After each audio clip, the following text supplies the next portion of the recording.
I'm gonna find. And I'm gonna kill. Every last one of them.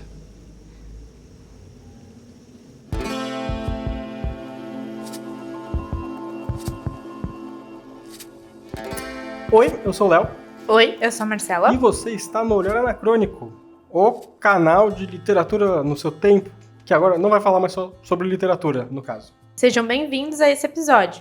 É a terceira vez que a gente está tentando gravar esse episódio sobre The Last of Us American Dreams, esta HQ, que eu acho que vai parecer meio espelhado, mas dá pra ver aí. Co-escrita por Neil Druckmann, Faith Ari Hicks e a Rachel Rosenberg. O Neil Druckmann, que é co-roteirista aqui, é o diretor, criador da obra, da série, dos jogos de videogame. E a gente vai falar um pouquinho sobre ela. A ideia era trazer ela como uma desculpa porque é uma obra que se lê, né, como era a ideia do podcast anteriormente, mas a ideia, o podcast virou um programa de YouTube e a gente vai falar sobre outras coisas eventualmente, como cinema, jogos em si. A gente vai usar ela como uma âncora para falar um pouquinho sobre a série The Last of Us, mas falar das coisas que eu acabei pensando ao longo dessa leitura e também das nossas experiências que eu e a Marcela a gente teve enquanto jogamos e assistimos, né?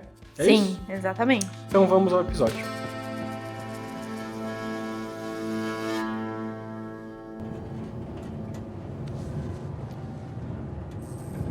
Nunca vi a base tão cheia. Amanhã você vai ver. Tô esperando uns soldados.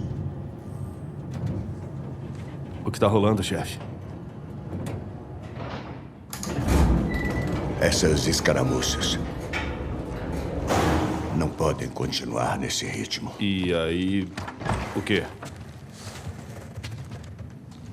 Podíamos tentar outra trégua. Mas quanto ia demorar até um babaca de lá ou do lado de cá estragar a porra toda? Não. Tem que ser todos eles. A história da HQ, ela é um prequel dos jogos. Ela se passa em 2033, que é, então, 20 anos após o surto de pandemia do Cordyceps, o fungo, né, que acaba levando o mundo à ruína, e ela está sendo levada para a zona de quarentena de Boston, que é onde começa o jogo, o primeiro jogo de 2013, né, o The Last of Us 1. Nesse primeiro contato que a gente tem com a história, as zonas civilizadas são zonas militares. Enfim, é uma cidade murada, né, com vários checkpoints e tem o exército, então você não tem a liberdade de entrar e nem sair, e existe uma escola militar para onde eles levam alguns órfãos que eles acabam recolhendo desse mundo distópico, e lá eles são doutrinados para que eventualmente se tornem soldados. É nesse contexto que a Ellie chega nessa escola, que ela acaba conhecendo a Riley, que é uma menina que está próxima dos seus 16, 17 anos, ou da idade que eles determinam lá, para que você seja, então, encaminhado para o exército mesmo. E ela não quer fazer parte do exército. Na verdade, ela acha que o exército, como a própria série mostra pra gente, a história da HQ tá na série, não tá no jogo, mas tá na série, ou você vira um cidadão ali quarentenado que tem que fazer uma série de trabalhos insalubres, quase que num regime de semi-escravidão, ou você acaba sendo um soldado e você tem que matar outras pessoas lá, meio que tipo assim, mano, não é isso que eu acredito. Tanto que acho que tem uma frase, eu li a HQ em inglês, né, então tem uma brincadeira que ela fala, que é tipo assim, eu não quero me tornar uma soldado desmiolada, onde eles falam onde eu tenho que atirar e onde eu tenho que cagar, né? Who to shot and where to shit, né? Ela fala assim, então não é muito isso que ela imagina pro futuro dela. E tem um outro grupo paramilitar chamado os Vagalumes, que estão tentando restabelecer uma espécie de governo nos Estados Unidos de novo. É nessa dinâmica que essas duas meninas fogem da zona de quarentena e tem uma aventura numa noite, uma aventura bem mortal, diga-se de passagem, em que elas veem essa dinâmica do combate, mesmo entre o exército e os vagalumes, e até mesmo de como os outros sobreviventes interagem com essas facções, e como o mundo fora da zona de quarentena ele é cruel, e de que a realidade talvez não seja tão bela quanto a ideologia que elas vêm sendo propagadas, tanto de um lado quanto de outro. É a história mais anterior que a gente consegue ter aos jogos ali do The Last of Us. Qual é a sua opinião sobre a obra? Minha? Acho que a gente já conversou várias vezes, é muito boa. Eu acho que ele acertou em muitos pontos, eu acho que é super atual. Ele traz muitos elementos interessantes, até sobre essa questão de fim de mundo, como seria, como ele imagina, e eu concordo com muitas das coisas. Não tudo, mas acho que eu concordo, sim, com uma grande parte. A gente discutiu bastante sobre The Last of Us, né? Durante a pandemia, eu criei um canal no YouTube pra fazer live jogando The Last of Us 2, porque na época a gente não tava morando junto. Eu, então, fazia a transmissão e a gente jogava. A Marcela era a única pessoa inscrita no meu canal no YouTube. E a gente jogou junto e até hoje a gente discute bastante sobre essas experiências que a gente teve ao jogar The Last of Us 2, né? Um jogo muito pesado, né? De temas fortes. De fato, o que eu achei da obra em si. Porra, não teve nenhuma entrada de The Last of Us que seja ruim. Ele é uma ficção muito boa de se consumir. Até porque é uma ficção que transborda muito pra nossa realidade. Então não é uma ficção escapista como Harry Potter, que é uma ficção escapista. The Last of Us é o contrário disso. É uma ficção que te puxa pra realidade. Você acha que você tá escapando, mas você se encontra com a miséria do nosso mundo nessas páginas e nos jogos e na série. É muito bom. É uma história contada de uma forma madura, talvez com uma desesperança que é contagiosa, que tem tudo a ver com tudo que já se foi publicado dessa franquia. Então, é uma recomendação que, se você tem a oportunidade, leia, que se você já gosta do jogo ou da série, você vai gostar. Queria perguntar pra você quais são os diferenciais desse apocalipse, por exemplo, pra outras histórias, como, por exemplo, vamos falar ali do, não é? O filme Z, não tem? Guerra Mundial Z. Guerra Mundial Z e Você até... assistiu esse filme? Não. Não assistiu, mas esse filme é bom até. Tá bom. E o The Walking Dead também. The Walking Dead é bom. Não é mais, né? Não, tem as suas temporadas aí que são incríveis. Pouquíssimas. Não fala assim, é bom, é bom. É a sua série de zumbi favorita, The Walking Dead? De zumbi? É. Sim. Eu já brinquei isso com você, qual time você seria. Se você seria time Joel ou se você seria o time Rick. Que o Joel e o Rick são tipo os protagonistas, mas as figuras masculinas mais preeminentes da série, Isso, exatamente. né? Eu acho que eu seria mais o Joel. Então, eu já falei que Você apesar seria o de... Rick. Comparadíssima com o Rick. Eu sou. Mas enfim, The Last of Us. O que diferenciou o apocalipse do The Last of Us de outros apocalipses mais pop, como um The Walking Dead, ou um Guerra Mundial Z, ou até os clássicos, né? Madrugada dos Mortos. Enfim, é porque, primeiro, não é zumbi, mas eu gosto de uma visão estética que ele traz, que virou uma espécie de marca registrada do The Last of Us, que é o mundo arruinado, né? Com a natureza retomando as coisas. Essa estética tem um nome, né? Nature Reclaiming. Essa coisa do mato crescendo nos prédios, os rios contornando as avenidas, gradualmente a gente vai perdendo o desenho da cidade. É uma coisa muito legal porque ela meio que me associa a esses mundos perdidos, mundos esquecidos, que a gente tem da Antiguidade ou até da Mesoamérica, né, Machu Picchu, até cidades no Oriente Médio que estão soterradas pela areia e tudo mais, ou que já afundaram no oceano. São mundos que já foram esquecidos, a sua civilização já não existe mais, a língua já não existe mais. E é mais ou menos essa conotação que eu tenho, né? O mundo do Last of Us, com aquele mundo, o nosso mundo contemporâneo, desabando, que já foi bombardeado pelo exército, agora está em ruínas e a natureza agora cobre ele, é mais ou menos um mundo que tá para ser esquecido. Como a nossa civilidade já foi esquecida, os nossos sonhos de consumismo desse mundo americano, capitalista e tudo mais, né? Como o nome do livro, né? American Dreams, né, do livro da HQ, desses sonhos americanos, literalmente é um mundo que está sendo esquecido. E, eventualmente, quando todo mundo que conheceu esse mundo anterior tiver perecido, ele não vai ter ninguém para lembrar desses momentos mais civilizados, né, da nossa história, se é que um dia eles foram civilizados.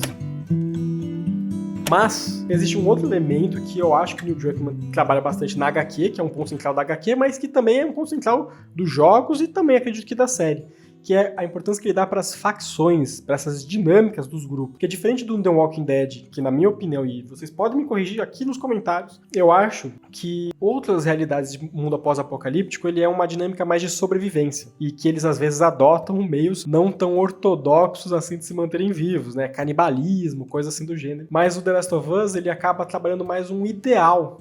Essas facções, elas têm ideais. O exército, eles repetem, tanto na HQ quanto na série, que é que eles são, tipo, a única coisa que tá entre a destruição final da humanidade. Se não fosse pelo exército dissolvendo o governo dos Estados Unidos, estabelecendo lei marcial em um monte de cidade e criando essas zonas de quarentena, todo mundo já teria virado zumbi. No caso, fungi. Como é que é o zumbi do fungo? Não sei. Ao longo do jogo, a gente entra em várias zonas de quarentena que já caíram, e todas elas caíram por revoltas quase que internas, né? Foi uma insurgência e acabou com todo mundo morto, porque, enfim, o mundo continuou uma merda, né? Do lado de fora. E eles são contrapostos pelos vagalumes, que são esse grupo que tá tentando restabelecer a democracia nos Estados Unidos, que são um grupo meio paramilitar, meio guerrilheiro. E a gente vê isso em vários outros aspectos do jogo. Tem os Wolves, né? A Frente de Libertação de Washington. E eles são contrapostos pelos Serafitas. O nome do líder dos Wolves, sabe qual é?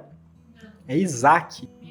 Bíblico, né? Por que será? A gente vai chegar nesse ponto. E aí também, depois de muitas discussões, que a gente já falou muitas vezes, né, eu e você, esse fim do mundo aí tá representando pelo menos um país ou uma questão que tá muito presente na vida do diretor, né, do jogo. E aí eu queria que você falasse um pouquinho. De fato, uma das coisas que e a gente aprendeu, né, acho que conforme a gente foi analisando obras de literatura no nosso podcast, que vai ter link aqui na descrição, que também vai começar a ser publicado também aqui no YouTube, né? Ao analisar uma obra de arte é meio que fosse psicanálise ao contrário, né? Você vai tentar ler o autor através do que ele coloca nas páginas ali. Isso acontece com filme, tem jogo, tem todo tipo de obra por aí. E é engraçado que um desses elementos, e é óbvio que tem esses elementos em The Last of Us, mas quais? É sempre uma pergunta que a gente se faz, né? O que tem do Neil Druckmann em The Last of Us? O Neil Druckmann é um israelense que nasceu em Tel Aviv em 1978 e até os 3 anos ele viveu em Israel, mas a partir dali, né, como consequência da famosa Guerra dos 6 Dias, que se vocês se interessarem pelo assunto vocês podem procurar,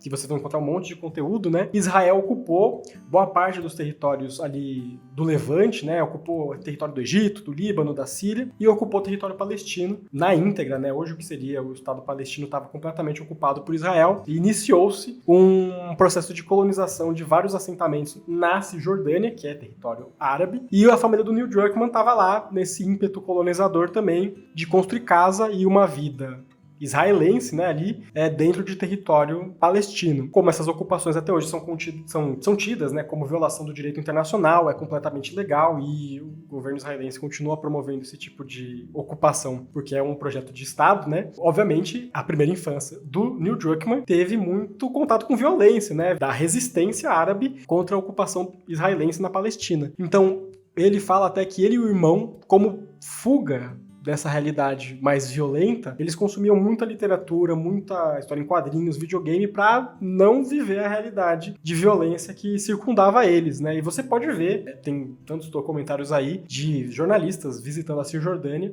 são cidades muradas. Muradas tal qual é representado. Aqueles muros de concreto que tem no The Last of Us são os mesmos muros de concreto que você vai ver circundando as cidades, os assentamentos israelenses na Palestina. Porque tem que ter exército, tem que ter checkpoint, porque se não tiver, eles vão ser atacados pelos locais. Então, essa é a realidade com que o Neil Druckmann cresceu. E depois ele foi para os Estados Unidos e ele acaba representando muito desse período da infância dele no Apocalipse do The Last of Us. Acho que esse é o principal elemento assim, que a gente pode trazer do que compõe, né? O que tem do Neil Druckmann no The Last of Us.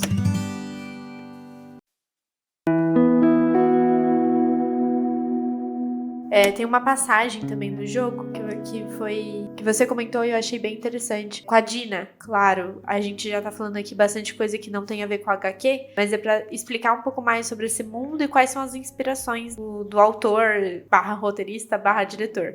Como ele tá apresentando pra gente um mundo, né? Então, várias coisas têm ligações. Então, tanto que a mesma personagem no primeiro, no segundo, na DLC e na própria série, né? É uma personagem muito bem construída, a Ellie. E aí, uma dessas que ficou marcado pra mim, dessas falas, é a respeito na hora que ela tá com a Dina, né, no segundo esse jogo. Episódio, né, delas na sinagoga. O segundo jogo do The Last of Us é uma história de vingança, e elas acabam nessa jornada de vingança indo para Seattle, e lá elas passam por uma sinagoga. A gente descobre que a Dina, que é a namorada da Ellie, é judia. E ela tem muitos elementos ali trazendo da cultura judaica, que é quase um easter egg da ancestralidade do autor, em que ela chega até a falar, né, que os feriados judaicos são tudo sobre confraternização com os seus iguais, né, com comida, principalmente, para eles comemorarem que eles ainda não foram exterminados pelos seus inimigos, porque eles vêm de uma geração de sobreviventes que foram perseguidos ao longo dos séculos. O que não deixa de ser irônico por eles serem os grandes perpetradores,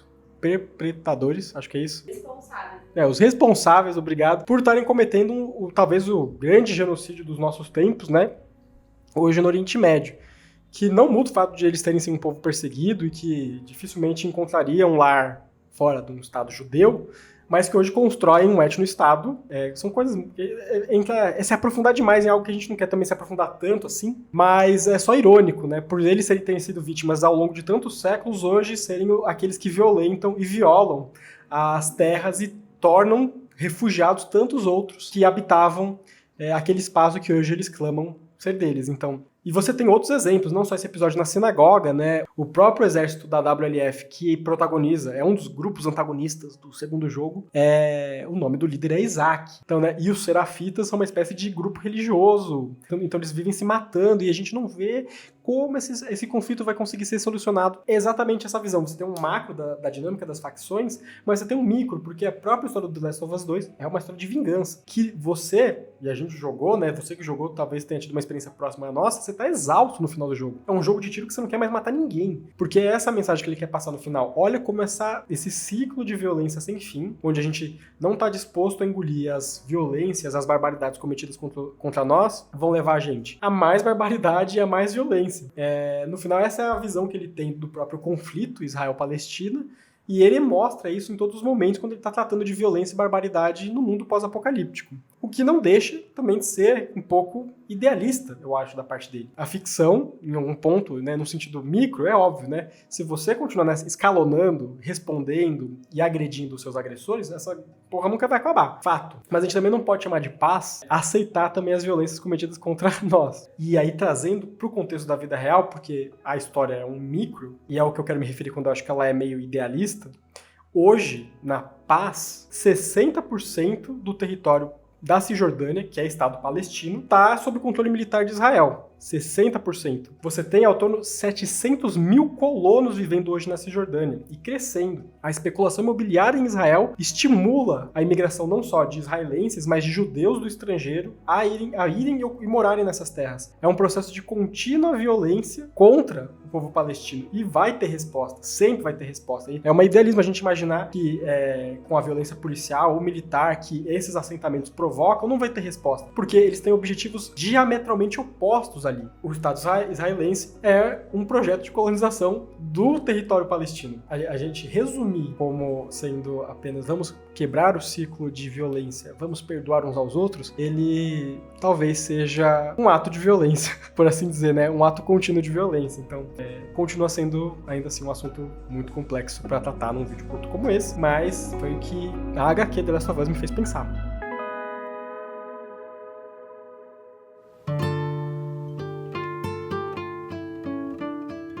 A gente tem alguns episódios publicados no Spotify, né, como em formato podcast, e eu convido vocês a ouvirem. A gente tem a trilogia do Guerra do Velho, mas ali a gente desenvolve um pouquinho melhor como a guerra acaba sendo uma solução até fácil, né, mais fácil de resolver problemas do que a paz. Fazer a paz é muito mais difícil do que fazer a guerra, e às vezes a guerra até atende aos objetivos obscuros desses grupos mais do que a paz, né. Então, às vezes a guerra é uma oportunidade de fazer acontecer aquilo que você tanto estima. Mas eu gostaria de me concentrar naquela conclusão que a gente teve no livro do Hans Staden, que é Duas Viagens ao Brasil, que remonta ao período colonial, fala-se muito da cultura indígena e do genocídio indígena, né? Tá muito bom esse episódio, é um episódio sério. Muito legal, a gente convida vocês a ouvirem. Até se você gosta ou não gosta da história do Brasil, é um episódio muito legal, vai lá procurar. Hans Staden é um episódio muito curioso da nossa história brasileira, em que um alemão foi sequestrado por tupinambás e acabou sendo feito de prisioneiro e eventualmente seria devorado no ritual antroposfágico e que consegue fugir de uma maneira até que cômica, vamos dizer assim, cômica pra gente hoje, né?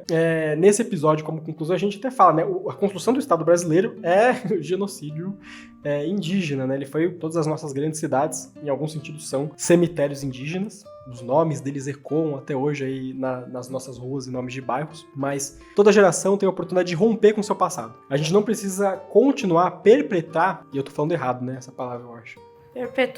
Perpetuar. A gente não precisa perpetuar os erros cometidos no passado. A gente pode escolher tentar encontrar uma solução, que a merda já tá feita, óbvio, né? Mas a gente pode tentar construir uma solução conjunta e não continuar o ciclo de violência que a gente é herdeiro, de alguma forma. Em algum sentido, talvez essa seja a melhor conclusão que a gente possa tirar da ficção que o Neil Druckmann constrói aqui pra gente e que tantos outros livros vão abordar, porque, né, o conflito Israel-Palestina tá rolando aí há décadas, né? Como a gente falou, né, às vezes até uma trégua ou uma paz continua sendo também um ato de violência. Mas é isso. É The Last of Us American Dreams. Às vezes só são sonhos, né? E você indica a obra? Indico pra caralho, assim, tudo de The Last of Us, né? Vejam a série, leiam o HQ, mas acima de tudo, joguem o jogo. É a mídia original, a história foi feita pra você experienciar ela com o controle na mão, senão você não teria a mesma experiência, né? No The Last of Us 2, você mata um cachorro e eles gritam o nome do cachorro. E aí você sente a dor de ter matado o cachorro do cara. É horrível, é horrível. A gente até deu de presente pra um... Aliás, isso aqui, ó, esse HQ foi um presente pra mim de aniversário, e a gente presenteou os nossos amigos que deram essa HQ pra gente com o The Last of Us 2. E eu não sei se foi um presente muito bom, porque... Gerou traumas. É uma história terrível, né? É a nossa forma de falar obrigado. Mas enfim, joguem, leiam e assistam. É o seu jogo favorito?